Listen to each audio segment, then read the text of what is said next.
ಸುರಂಗದಲ್ಲಿರುವ ಪೈಪ್ಗಳನ್ನು ತೆಗೆದು ದಾರಿಯನ್ನು ಸರಿಪಡಿಸಿಕೊಳ್ಳಬೇಕು. ಮೊದಲು ಗಂಟೆ ಬಾರಿಸುವ ಜೋಡಿ ಕೊನೆಯ ಕ್ಯಾಪ್ಟನ್ಸಿ ಟಾಸ್ಕ್ ಆಡಲು ಅಭ್ಯರ್ಥಿಗಳಾಗಿ ಆಯ್ಕೆಯಾಗುತ್ತಾರೆ.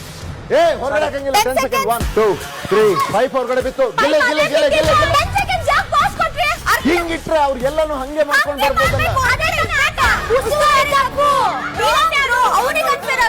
ಬಾಯಿ ಮುಚ್ಕೊಂಡು ಕೂತ್ಕೊ, ನಾನು ಮಾಡ್ತೇನೆ. ಬಿಗ್ ಬಾಸ್ ಇಂದು ರಾತ್ರಿ 9:30ಕ್ಕೆ.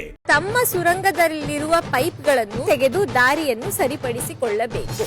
ಮೊದಲು ಗಂಟೆ ಬಾರಿಸುವ ಜೋಡಿ ಕೊನೆಯ ಕ್ಯಾಪ್ಟನ್ಸಿ ಟಾಸ್ಕ್ ಆಡಲು ಅಭ್ಯರ್ಥಿಗಳಾಗಿ ಆಯ್ಕೆಯಾಗುತ್ತಾರೆ.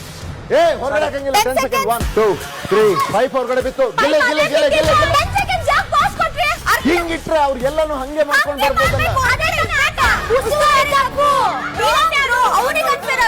ಬಾಯಿ ಮುಚ್ಕೊಂಡು ಕೂತ್ಕೊ, ನಾನು ಮಾಡ್ತೇನೆ. ಬಿಗ್ ಬಾಸ್ ಇಂದು ರಾತ್ರಿ 9:30ಕ್ಕೆ.